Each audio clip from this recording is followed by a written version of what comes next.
ತನುವು ನಿನ್ನದು ಮನವು ನಿನ್ನದು, ತನುವು ನಿನ್ನದು ಮನವು ನಿನ್ನದು, ಎನ್ನ ಜೀವನ ಧನವು ನಿನ್ನದು. ನಾನು ನಿನ್ನವನೆಂಬ ಹೆಮ್ಮೆಯ ಋಣವು ಮಾತ್ರವೇ ನನ್ನದು. ತನು ನಿನ್ನದು ಮನವು ನಿನ್ನದು.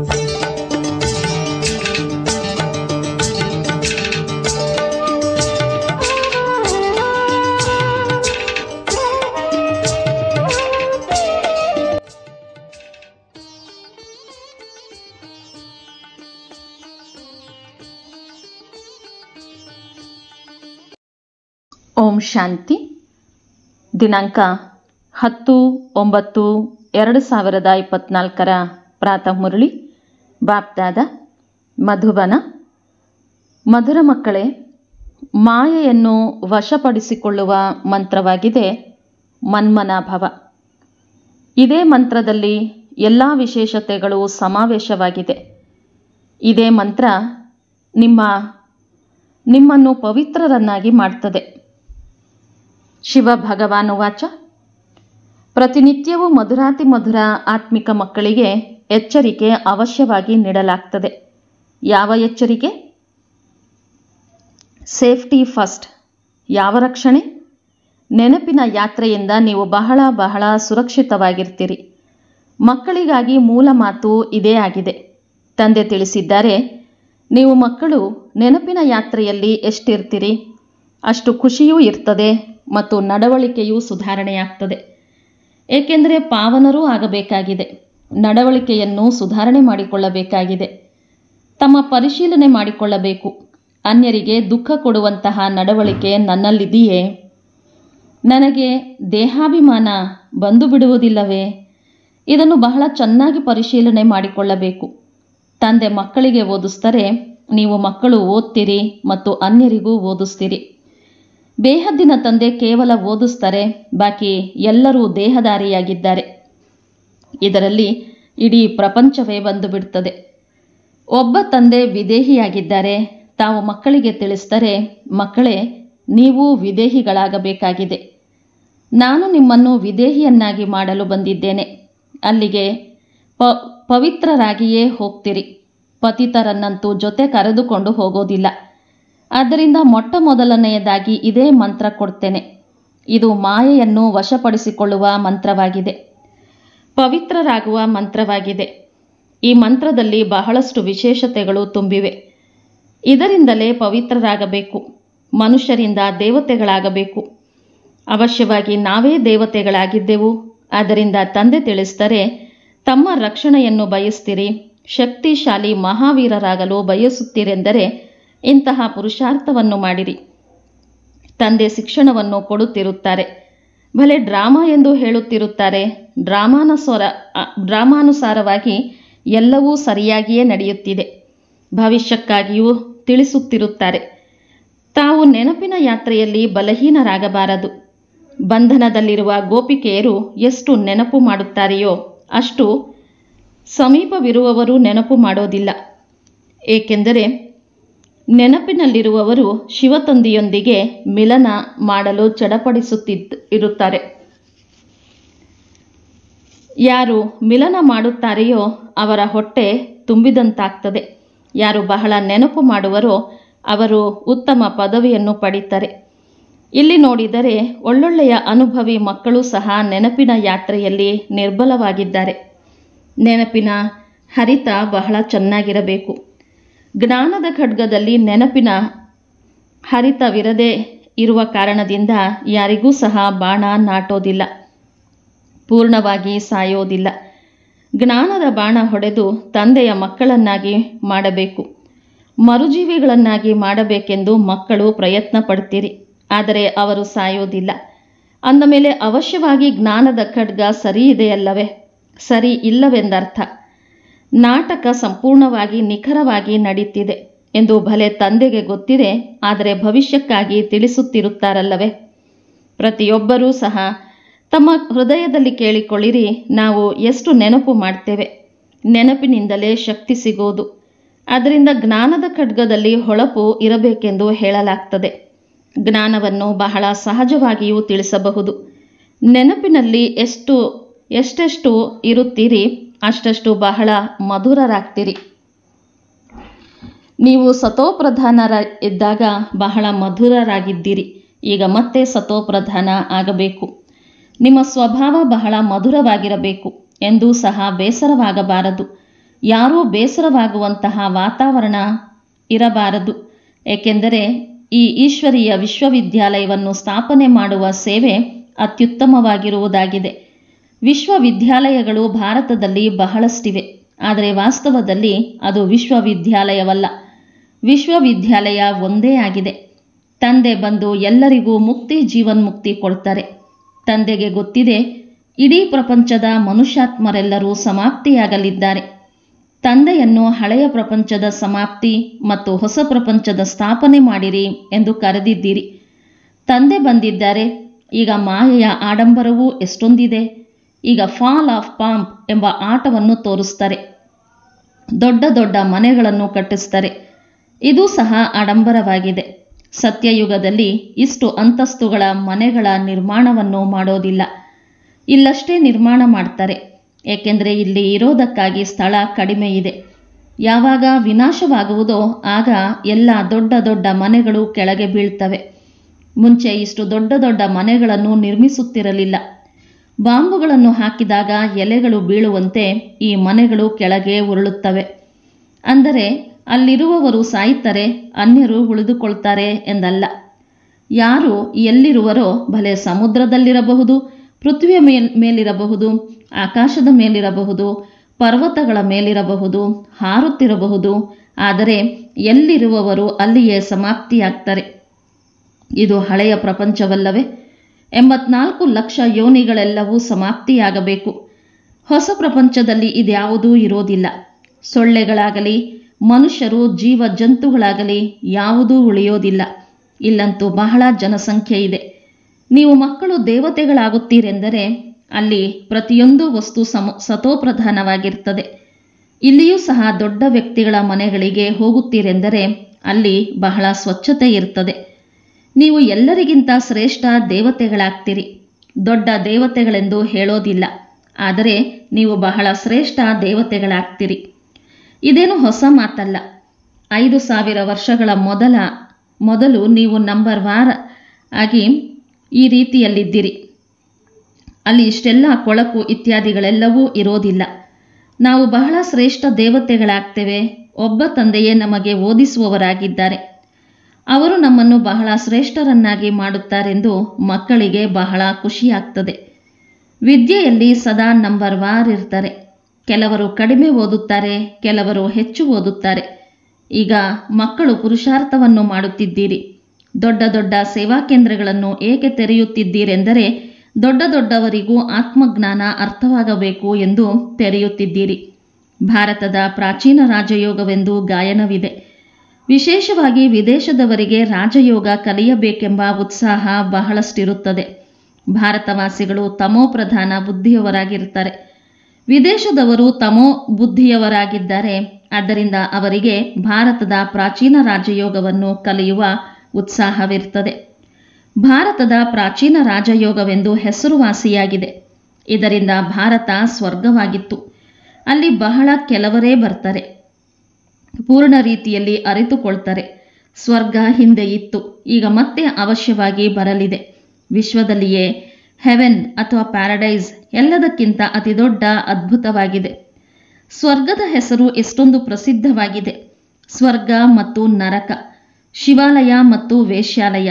ನಾವೀಗ ಶಿವಾಲಯದಲ್ಲಿ ಹೋಗಬೇಕೆಂದು ಮಕ್ಕಳಿಗೆ ನಂಬರ್ 1 ನೆನಪಿದೆ. ಅಲ್ಲಿಗೆ ಹೋಗಲು ಶಿವತಂದೆಯನ್ನು ನೆನಪು ಮಾಡಬೇಕಾಗಿದೆ. ಅವರೇ ಎಲ್ಲರನ್ನೂ ಕರೆದುಕೊಂಡು ಹೋಗುವ ಮಾರ್ಗದರ್ಶಕನಾಗುತ್ತಾರೆ. ಭಕ್ತಿಗೆ ರಾತ್ರಿ ಎಂದು ಹೇಳಲಾಗ್ತದೆ, ಜ್ಞಾನಕ್ಕೆ ದಿನವೆಂದು ಹೇಳಲಾಗ್ತದೆ. ಇದು ಬೇಹದ್ದಿನ ಮಾತಾಗಿದೆ. ಹಳೆಯ ವಸ್ತು ಮತ್ತು ಹೊಸ ವಸ್ತುವಿನಲ್ಲಿ ಬಹಳ ವ್ಯತ್ಯಾಸವಿರುತ್ತದೆ.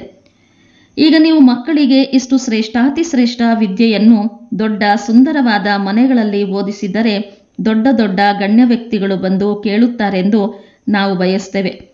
ಅಲ್ಲಿ ಒಬ್ಬೊಬ್ಬರಿಗೂ ಸಹ ಕುಳಿತು ತಿಳಿಸಬೇಕಾಗ್ತದೆ. ವಾಸ್ತವದಲ್ಲಿ ವಿದ್ಯಾಭ್ಯಾಸ ಅಥವಾ ಶಿಕ್ಷಣಕ್ಕಾಗಿ ಏಕಾಂತದ ಸ್ಥಾನಗಳಿರ್ತವೆ. ಬ್ರಹ್ಮಜ್ಞಾನಿಗಳ ಆಶ್ರಮಗಳು ನಗರದಿಂದ ಬಹಳ ದೂರದಲ್ಲಿರ್ತದೆ ಮತ್ತು ಕೆಳಗೆ ಇರ್ತವೆ. ಇಷ್ಟೊಂದು ಎತ್ತರವಾದ ಅಂತಸ್ತುಗಳಲ್ಲಿ ಇರೋದಿಲ್ಲ. ಈಗ ತಮೋಪ್ರಧಾನರಾಗಿರೋದರಿಂದ ನಗರದಲ್ಲಿಯೇ ಪ್ರವೇಶ ಮಾಡಿದ್ದಾರೆ. ಅವರ ಶಕ್ತಿ ಸಮಾಪ್ತಿಯಾಗಿದೆ. ಈ ಸಮಯದಲ್ಲಿ ಎಲ್ಲರ ಬ್ಯಾಟರಿ ಖಾಲಿಯಾಗಿದೆ. ಈಗ ಬ್ಯಾಟರಿಯನ್ನು ಹೇಗೆ ತುಂಬುವುದು? ಇದನ್ನು ತಂದೆಯ ವಿನಃ ಮತ್ಯಾರೂ ಸಹ ತುಂಬಲು ಸಾಧ್ಯವಿಲ್ಲ. ಮಕ್ಕಳು ಬ್ಯಾಟರಿಯನ್ನು ಚಾರ್ಜ್ ಮಾಡಿಕೊಳ್ಳುವುದರಿಂದಲೇ ಶಕ್ತಿ ಬರ್ತದೆ. ಅದಕ್ಕಾಗಿ ಮುಖ್ಯವಾದದ್ದು ನೆನಪಾಗಿದೆ. ಅದರಲ್ಲಿಯೇ ಮಾಯೆಯ ವಿಘ್ನಗಳೂ ಬರ್ತವೆ. ಕೆಲವರು ಸರ್ಜನ್ನ ಮುಂದೆ ಸತ್ಯವನ್ನು ತಿಳಿಸ್ತಾರೆ. ಇನ್ನೂ ಕೆಲವರು ಬಚ್ಚಿಟ್ಟುಕೊಳ್ತಾರೆ. ಒಳಗಿರುವ ನಿರ್ಬಲತೆಗಳನ್ನು ತಂದೆಗೆ ತಿಳಿಸಬೇಕಾಗ್ತದೆ. ಈ ಜನ್ಮದಲ್ಲಿ ಮಾಡಿರುವ ಪಾಪವನ್ನು ಅವಿನಾಶಿ ಸರ್ಜನ್ನ ಮುಂದೆ ವರ್ಣನೆ ಮಾಡಬೇಕು. ಇಲ್ಲವೆಂದರೆ ಅದು ವೃದ್ಧಿಯಾಗುತ್ತಿರುತ್ತದೆ. ತಿಳಿಸಿದ ನಂತರ ಅದು ವೃದ್ಧಿಯಾಗೋದಿಲ್ಲ. ಆದ್ದರಿಂದ ತಿಳಿಸದೆಯೇ ಒಳಗಿಟ್ಟುಕೊಳ್ಳುವುದು ಸಹ ಹಾನಿಕಾರಕವಾಗಿದೆ. ಯಾವ ಮಕ್ಕಳು ತಂದೆಗೆ ಸತ್ಯಸತ್ಯವಾದ ಮಕ್ಕಳಾಗಿದ್ದಾರೆಯೋ ಅವರು ಈ ಜನ್ಮದಲ್ಲಿ ಇಂತಿಂತಹ ಪಾಪಗಳನ್ನು ಮಾಡಿದ್ದೇವೆ ಎಂದು ಸತ್ಯವಾಗಿ ಎಲ್ಲವನ್ನೂ ತಿಳಿಸಿಬಿಡುತ್ತಾರೆ. ದಿನ ಕಳೆದಂತೆ ತಂದೆಯೂ ಸಹ ಒತ್ತು ಕೊಟ್ಟು ಹೇಳುತ್ತಿರುತ್ತಾರೆ, ಇದು ನಿಮ್ಮ ಅಂತಿಮ ಜನ್ಮವಾಗಿದೆ. ತಮೋಪ್ರಧಾನರಿಂದ ಪಾಪಗಳಂತೂ ಖಂಡಿತವಾಗಿಯೂ ಆಗುತ್ತದೆಯಲ್ಲವೇ? ತಂದೆ ತಿಳಿಸ್ತಾರೆ, ನಾನು ಬಹಳ ಜನ್ಮಗಳ ಅಂತಿಮದಲ್ಲಿ ಯಾರು ನಂಬರ್ 1 ಪತಿತರಾಗಿದ್ದಾರೆಯೋ ಅವರಲ್ಲಿಯೇ ಪ್ರವೇಶ ಮಾಡ್ತೇನೆ. ಏಕೆಂದರೆ ಅವರೇ ಪುನಃ ನಂಬರ್ 1ನಲ್ಲಿ ಹೋಗಬೇಕಾಗಿದೆ. ಬಹಳ ಪರಿಶ್ರಮ ಪಡಬೇಕು. ಈ ಜನ್ಮದಲ್ಲಿಯೂ ಪಾಪಗಳಾಗಿವೆಯಲ್ಲವೇ? ನಾವೇನು ಮಾಡುತ್ತಿದ್ದೇವೆಂದು ಕೆಲವರಿಗೆ ತಿಳಿಯೋದಿಲ್ಲ. ಸತ್ಯವನ್ನು ತಿಳಿಸೋದಿಲ್ಲ. ಕೆಲವರು ಸತ್ಯವಾಗಿ ತಿಳಿಸ್ತಾರೆ. ತಂದೆ ತಿಳಿಸ್ತಾರೆ, ಮಕ್ಕಳೇ, ಯಾವಾಗ ಕರ್ಮಾತೀತ ಸ್ಥಿತಿಯಾಗುವುದೋ ಆಗಲೇ ನಿಮ್ಮ ಕರ್ಮೇಂದ್ರಿಯಗಳು ಶಾಂತವಾಗ್ತವೆ. ಹೇಗೆಂದರೆ ಮನುಷ್ಯರು ವೃದ್ಧರಾದಾಗ ಕರ್ಮೇಂದ್ರಿಯಗಳು ತಾವಾಗಿಯೇ ಶಾಂತವಾಗ್ತವೆ. ಇಲ್ಲಂತೂ ಬಾಲ್ಯದಲ್ಲಿಯೇ ಎಲ್ಲವೂ ಶಾಂತವಾಗಬೇಕು. ಯೋಗ ಬಲದಲ್ಲಿ ಬಹಳ ಚೆನ್ನಾಗಿದ್ದರೆ ಇವೆಲ್ಲ ಮಾತುಗಳ ಸಮಾಪ್ತಿಯಾಗ್ತದೆ. ಸತ್ಯಯುಗದಲ್ಲಿ ಇಂತಹ ಯಾವುದೇ ಕೆಟ್ಟ ಕಾಯಿಲೆ, ಕೊಳಕು ಇತ್ಯಾದಿ ಏನೂ ಇರೋದಿಲ್ಲ. ಮನುಷ್ಯರು ಬಹಳ ಸ್ವಚ್ಛ ಶುದ್ಧವಾಗಿರ್ತಾರೆ. ಇಲ್ಲಿರುವುದೇ ರಾಮರಾಜ್ಯ, ಇಲ್ಲಿ ರಾವಣ ರಾಜ್ಯವಿದೆ. ಆದ್ದರಿಂದ ಅನೇಕ ಪ್ರಕಾರದ ಕೊಳಕು ಕಾಯಿಲೆಗಳಿವೆ. ಸತ್ಯಯುಗದಲ್ಲಿ ಇದೇನೂ ಇರೋದಿಲ್ಲ. ಹೆಸರೇ ಸ್ವರ್ಗ ಎಂಬುದು ಎಷ್ಟು ಸುಂದರವಾಗಿದೆ. ಹೊಸ ಪ್ರಪಂಚವಾಗಿರ್ತದೆ. ಅಲ್ಲಿ ಬಹಳ ಸ್ವಚ್ಛತೆ ಇರ್ತದೆ. ತಂದೆ ತಿಳಿಸ್ತಾರೆ, ಈ ಪುರುಷೋತ್ತಮ ಸಂಗಮ ಯುಗದಲ್ಲಿಯೇ ನೀವು ಎಲ್ಲವನ್ನೂ ಕೇಳ್ತೀರಿ. ನಿನ್ನೆ ಕೇಳಿರಲಿಲ್ಲ. ನಿನ್ನೆಯ ದಿನದಲ್ಲಿ ನೀವು ಮೃತ್ಯುಲೋಕದ ಮಾಲೀಕರಾಗಿದ್ದೀರಿ. ಇಂದು ಅಮರಲೋಕದ ಮಾಲೀಕರಾಗ್ತೀರಿ. ನಿನ್ನೆ ಮೃತ್ಯುಲೋಕದಲ್ಲಿದ್ದೆವು ಎಂದು ನಿಶ್ಚಯವಾಗಿದೆ. ಇಂದು ಸಂಗಮ ಯುಗದಲ್ಲಿ ಬಂದಿರೋದರಿಂದ ನೀವು ಅಮರಲೋಕಕ್ಕೆ ಹೋಗುವ ಪುರುಷಾರ್ಥ ಮಾಡ್ತಿದ್ದೀರಿ. ಈಗ ಓದಿಸುವವರೂ ಸಹ ಸಿಕ್ಕಿದ್ದಾರೆ. ಯಾರು ಬಹಳ ಚೆನ್ನಾಗಿ ಓದುತ್ತಾರೆಯೋ ಅವರು ಹಣವನ್ನು ಬಹಳಷ್ಟು ಸಂಪಾದಿಸ್ತಾರೆ. ಬಲಿಹಾರಿ ವಿದ್ಯೆಯದ್ದೇ ಆಗಿದೆ ಎಂದು ಹೇಳ್ತಾರೆ. ಇಲ್ಲಿಯೂ ಸಹ ಈ ವಿದ್ಯೆಯಿಂದ ಬಹಳ ಶ್ರೇಷ್ಠ ಪದವಿ ಪಡಿತೀರಿ. ಈಗ ನೀವು ಪ್ರಕಾಶದಲ್ಲಿದ್ದೀರಿ. ಇದು ನೀವು ಮಕ್ಕಳಲ್ಲದೆ ಬೇರೆ ಯಾರೂ ತಿಳಿದುಕೊಂಡಿಲ್ಲ. ಇದನ್ನೂ ಸಹ ಪದೇ ಪದೇ ಮರೆತು ಹೋಗ್ತೀರಿ. ಮರೆಯುವುದೆಂದರೆ ಹಳೆಯ ಪ್ರಪಂಚದಲ್ಲಿ ಹೊರಟು ಹೋಗುವುದು. ಈಗ ನಾವು ಕಲಿಯುಗದಲ್ಲಿ ಇದ್ದೇವೆಂದು ಸಂಗಮಯುಗಿ ಬ್ರಾಹ್ಮಣರಿಗೆ ತಿಳಿದಿದೆ. ಇದನ್ನು ಸದಾ ನೆನಪಿಡಬೇಕು. ನಾವು ಹೊಸ ವಿಶ್ವದ ಮಾಲೀಕರಾಗುತ್ತಿದ್ದೇವೆ. ಹೊಸ ಪ್ರಪಂಚದಲ್ಲಿ ಹೋಗುವುದಕ್ಕಾಗಿ ತಂದೆ ನಮಗೆ ಓದಿಸ್ತಾರೆ. ಇದು ಶುದ್ಧ ಅಹಂಕಾರವಾಗಿದೆ. ಅದು ಅಶುದ್ಧ ಅಹಂಕಾರವಾಗಿದೆ. ಇಲ್ಲಿ ಮಕ್ಕಳಿಗೆಂದಿಗೂ ಸಹ ಅಶುದ್ಧ ಅಹಂಕಾರ ಬರಬಾರದು. ಪುರುಷಾರ್ಥವನ್ನು ಮಾಡ್ತಾ ಮಾಡ್ತಾ ಕೊನೆಗೆ ಫಲಿತಾಂಶ ಬರ್ತದೆ. ತಂದೆ ತಿಳಿಸ್ತಾರೆ, ಈ ಸಮಯದಲ್ಲಿ ಎಲ್ಲರೂ ಪುರುಷಾರ್ಥಿಗಳಾಗಿದ್ದಾರೆ. ಯಾವಾಗ ಪರೀಕ್ಷೆ ನಡೆಯುವುದೋ ಆಗ ನಂಬರ್ 1 ಆಗಿ ತೇರ್ಗಡೆಯಾದ ನಂತರದಲ್ಲಿ ವರ್ಗಾವಣೆಯಾಗ್ತಾರೆ. ನಿಮ್ಮದು ಬೇಹದ್ದಿನ ವಿದ್ಯೆಯಾಗಿದೆ. ಇದನ್ನು ಕೇವಲ ನೀವಷ್ಟೇ ತಿಳಿದುಕೊಂಡಿದ್ದೀರಿ. ನೀವು ಎಷ್ಟೊಂದು ತಿಳಿಸ್ತೀರಿ. ಬೇಹದ್ದಿನ ತಂದೆಯಿಂದ ಆಸ್ತಿ ಪಡೆಯೋದಕ್ಕಾಗಿ ಹೊಸಬರು ಬರ್ತಾರೆ. ಭಲೆ ದೂರವಿರಬಹುದು, ಆದರೂ ಸಹ ಕೇಳ್ತಾ ಕೇಳ್ತಾ ನಿಶ್ಚಯ ಬುದ್ಧಿಯವರಾಗ್ತಾರೆ. ಅಂಥವರು ತಂದೆಯ ಸಮ್ಮುಖದಲ್ಲಿಯೇ ಹೋಗಬೇಕು. ಯಾವ ತಂದೆ ಮಕ್ಕಳಿಗೆ ಓದಿಸಿದ್ದಾರೆಯೋ ಅಂತಹ ತಂದೆಯ ಸಮ್ಮುಖದಲ್ಲಿ ಮಿಲನ ಅವಶ್ಯವಾಗಿ ಮಾಡಬೇಕು. ಅದನ್ನು ತಿಳಿದುಕೊಂಡು ಇಲ್ಲಿಗೆ ಬರುತ್ತೀರಲ್ಲವೇ? ಯಾರಾದರೂ ಒಂದು ವೇಳೆ ಅರಿತುಕೊಂಡಿಲ್ಲವೆಂದರೂ ಸಹ ಇಲ್ಲಿಗೆ ಬರುವುದರಿಂದ ಅರಿತುಕೊಳ್ತಾರೆ. ತಂದೆ ತಿಳಿಸ್ತಾರೆ, ಮನಸ್ಸಿನಲ್ಲಿ ಯಾವುದೇ ಮಾತಿರಬಹುದು, ಅದು ಅರ್ಥವಾಗಲಿಲ್ಲವೆಂದರೆ ಭಲೆ ಕೇಳಬೇಕು. ಬಾಬಾ ಚುಂಬಕವಾಗಿದ್ದಾರಲ್ಲವೇ? ಯಾರ ಅದೃಷ್ಟದಲ್ಲಿದೆಯೋ ಅವರು ಬಹಳ ಚೆನ್ನಾಗಿ ಆಕರ್ಷಿತರಾಗ್ತಾರೆ. ಅದೃಷ್ಟದಲ್ಲಿ ಇಲ್ಲವೆಂದರೆ ಸಮಾಪ್ತಿ, ಕೇಳಿಯೂ ಕೇಳದಂತಿರ್ತಾರೆ. ಇಲ್ಲಿ ಕುಳಿತುಕೊಂಡು ಯಾರು ಓದಿಸ್ತಾರೆ? ಭಗವಂತ. ಅವರ ಹೆಸರಾಗಿದೆ ಶಿವ. ಶಿವ ತಂದೆಯೇ ನಮಗೆ ಸ್ವರ್ಗದ ರಾಜ್ಯ ಭಾಗ್ಯವನ್ನು ಕೊಡ್ತಾರೆ ಎಂದ ಮೇಲೆ ಯಾವ ವಿದ್ಯೆಯನ್ನು ಓದುವುದು ಒಳ್ಳೆಯದಾಗಿದೆ? ಶಿವ ತಂದೆ ನಮಗೆ ಓದಿಸ್ತಾರೆ. ಇದರಿಂದ ರಾಜ್ಯ ಭಾಗ್ಯ ಸಿಗುತ್ತದೆ ಎಂದು ನೀವು ಹೇಳ್ತೀರಿ. ಹೀಗೆ ತಿಳಿಸ್ತಾ ತಿಳಿಸ್ತಾ ಕರೆದುಕೊಂಡು ಹೋಗ್ತೀರಿ. ಕೆಲವರು ಪೂರ್ಣ ತಿಳಿಯದೇ ಇರುವ ಕಾರಣದಿಂದ ಅಷ್ಟೊಂದು ಸೇವೆ ಮಾಡೋದಿಲ್ಲ. ಬಂಧನದ ಸರಪಳಿಗಳಲ್ಲಿಯೇ ಸಿಲುಕಿಕೊಂಡಿರ್ತಾರೆ. ಪ್ರಾರಂಭದಲ್ಲಿ ನೀವು ತಮ್ಮನ್ನು ಸರಪಳಿಗಳಿಂದ ಬಿಡಿಸಿಕೊಂಡು ಹೇಗೆ ಬಂದಿದ್ದೀರಿ? ಅದರಲ್ಲಿ ಕೆಲವರು ಮಸ್ತರಾಗಿರುತ್ತಿದ್ದರು. ಇದು ಸಹ ಡ್ರಾಮಾದಲ್ಲಿ ಪಾತ್ರವಿತ್ತು. ಅವರು ಆಕರ್ಷಿತರಾದರು. ಡ್ರಾಮಾದಲ್ಲಿ ಭಟ್ಟಿಯಾಗಬೇಕಿತ್ತು. ಬದುಕಿದ್ದಂತೆಯೇ ಸತ್ತರು. ಆನಂತರ ಮಾಯೆಯ ಕಡೆ ಕೆಲವರು ಹೊರಟು ಹೋದರು. ಯುದ್ಧವಂತೂ ನಡೆಯುತ್ತದೆ ಅಲ್ಲವೇ? ಇವರು ಬಹಳ ಸಾಹಸವನ್ನು ತೋರಿಸಿದ್ದಾರೆ. ಇವರು ಪಕ್ಕಾ ಆಗಿದ್ದಾರೆಯೇ ಅಥವಾ ಇಲ್ಲವೇ ಎಂದು ಕುಟ್ಟಿ ನೋಡೋಣವೆಂದು ಮಾಯೆಯೂ ಸಹ ನೋಡ್ತದೆ. ಮಕ್ಕಳಿಗೆ ಎಷ್ಟೊಂದು ಪಾಲನೆಯಾಗುತ್ತಿತ್ತು. ಎಲ್ಲವನ್ನೂ ಕಲಿಸುತ್ತಿದ್ದರು. ನೀವು ಮಕ್ಕಳು ಆಲ್ಬಮ್ ನೋಡ್ತೀರಿ, ಆದರೆ ಕೇವಲ ಚಿತ್ರಗಳನ್ನು ನೋಡೋದರಿಂದ ಅಷ್ಟು ತಿಳಿದುಕೊಳ್ಳಲು ಸಾಧ್ಯವಾಗೋದಿಲ್ಲ. ಮೊದಲು ಏನೇನು ನಡೆಯಿತು, ಭಟ್ಟಿಯಲ್ಲಿ ಹೇಗೆ ಕುಳಿತಿದ್ದೆವು, ಹೇಗೆ ತಯಾರಾದೆವು ಎಂಬುದನ್ನು ಯಾರಾದರೂ ತಿಳಿಸಿದರೆ ಚೆನ್ನಾಗಿರ್ತದೆ. ಹೇಗೆ ರೂಪಾಯಿಗಳು ತಯಾರಾಗುವಾಗ ಕೆಲವು ಹಾಳಾಗಿ ಬಿಡುತ್ತದೆಯೋ ಹಾಗೆಯೇ ಇದು ಸಹ ಈಶ್ವರೀಯ ಯಂತ್ರವಾಗಿದೆ. ಈಶ್ವರ ಕುಳಿತು ಧರ್ಮಸ್ಥಾಪನೆ ಮಾಡ್ತಾರೆ. ಈ ಮಾತು ಯಾರಿಗೂ ತಿಳಿದಿಲ್ಲ. ತಂದೆಯನ್ನು ಕರೆಯುತ್ತಾರೆ, ಆದರೆ ತವೆಯಂತಿದ್ದಾರೆ, ಅರಿತುಕೊಳ್ಳುವುದೇ ಇಲ್ಲ. ಇದು ಹೇಗೆ ಸಾಧ್ಯವೆಂದು ಕೇಳ್ತಾರೆ. ಅಂಥವರನ್ನು ಮಾಯಾ ರಾವಣ ಈ ರೀತಿ ಮಾಡಿಬಿಡ್ತಾನೆ. ಶಿವ ತಂದೆಯ ಪೂಜೆಯನ್ನು ಮಾಡ್ತಾರೆ, ಆದರೆ ನಂತರದಲ್ಲಿ ಸರ್ವವ್ಯಾಪಿ ಎಂದು ಹೇಳ್ತಾರೆ. ಶಿವ ತಂದೆ ಎಂದು ಹೇಳ್ತೀರಿ, ನಂತರ ಅವರ ಸರ್ವವ್ಯಾಪಿ ಹೇಗಾಗ್ತಾರೆ? ಪೂಜೆ ಮಾಡ್ತಾರೆ, ಲಿಂಗಕ್ಕೆ ಶಿವನೆಂದು ಹೇಳ್ತಾರೆ. ಇವರಲ್ಲಿ ಶಿವ ಕುಳಿತಿದ್ದಾರೆಂದು ಹೇಳೋದಿಲ್ಲ. ಕಲ್ಲು ಮುಳ್ಳಿನಲ್ಲಿ ಭಗವಂತನಿದ್ದಾರೆಂದು ಹೇಳೋದಾದರೆ ಅದೆಲ್ಲವೂ ಭಗವಂತನೇ. ಭಗವಂತನು ಅನೇಕರಿರೋದಿಲ್ಲ ಅಲ್ಲವೇ? ಅಂದ ಮೇಲೆ ತಂದೆ ಮಕ್ಕಳಿಗೆ ತಿಳಿಸ್ತಾರೆ, ಕಲ್ಪದ ಮೊದಲು ಸಹ ಇದೇ ರೀತಿ ತಿಳಿಸಿದ್ದೆವು. ಒಳ್ಳೆಯದು. ಮಧುರಾತಿ ಮಧುರ ಅಗಲಿ ಮರಳಿ ಸಿಕ್ಕಿರುವ ಮಕ್ಕಳ ಪ್ರತಿ ಮಾತಾಪಿತಾ ಬಾಪ್ದಾದರವರ ನೆನಪು, ಪ್ರೀತಿ ಹಾಗೂ ಸುಪ್ರಭಾತ. ಆತ್ಮಿಕ ತಂದೆಯ ಆತ್ಮಿಕ ಮಕ್ಕಳಿಗೆ ನಮಸ್ತೆ. ಆತ್ಮಿಕ ಮಕ್ಕಳ ಆತ್ಮಿಕ ತಂದೆಗೆ ನಮಸ್ತೆ, ನಮಸ್ತೆ, ನಮಸ್ತೆ. ಧಾರಣೆಗಾಗಿ ಮುಖ್ಯಾಂಶಗಳು. ಯಾರೂ ಸಹ ಬೇಸರವಾಗದಂತಹ ಮಧುರ ವಾತಾವರಣವನ್ನು ರಚಿಸಬೇಕು. ತಂದೆಯ ಸಮಾನ ವಿಧೇಹಿಯಾಗುವ ಪುರುಷಾರ್ಥ ಮಾಡಬೇಕು. ನೆನಪಿನ ಬಲದಿಂದ ತಮ್ಮ ಸ್ವಭಾವವನ್ನು ಮಧುರ ಮತ್ತು ಕರ್ಮೇಂದ್ರಿಯಗಳನ್ನು ಶಾಂತವನ್ನಾಗಿ ಮಾಡಿಕೊಳ್ಳಬೇಕು. ಸದಾ ಇದೇ ನಶೆಯಲ್ಲಿರಬೇಕು. ಈಗ ನಾವು ಸಂಗಮಯುಗಿಯಾಗಿದ್ದೇವೆ, ಕಲಿಯುಗಿಗಳಲ್ಲ. ತಂದೆ ನಮ್ಮನ್ನು ಹೊಸ ವಿಶ್ವದ ಮಾಲೀಕರನ್ನಾಗಿ ಮಾಡಲು ಓದಿಸುತ್ತಿದ್ದಾರೆ. ಅಶುದ್ಧ ವಿಚಾರಗಳನ್ನು ಸಮಾಪ್ತಿ ಮಾಡಬೇಕು.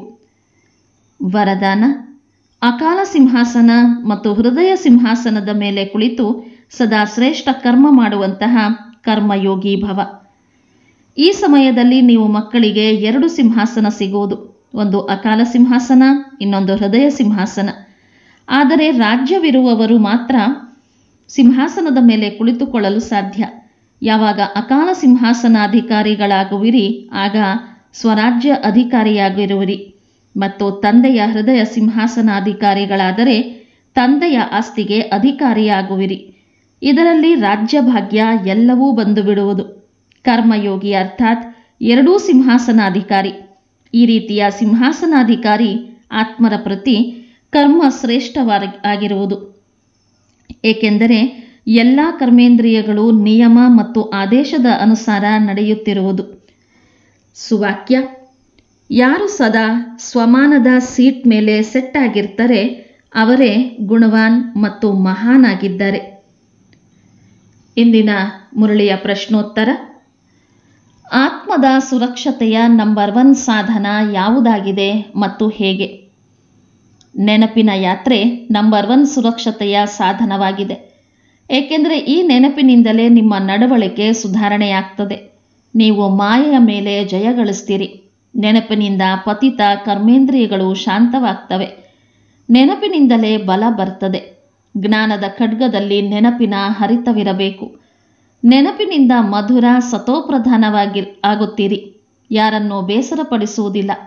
ಆದ್ದರಿಂದ ನೆನಪಿನ ಯಾತ್ರೆಯಲ್ಲಿ ನಿರ್ಬಲರಾಗಬಾರದು. ನಾವು ಎಲ್ಲಿಯವರೆಗೆ ನೆನಪಿನಲ್ಲಿರುತ್ತೇವೆಂದು ತಮ್ಮನ್ನು ತಾವು ಕೇಳಿಕೊಳ್ಳಿರಿ. ಒಳ್ಳೆಯದು. ಓಂ ಶಾಂತಿ.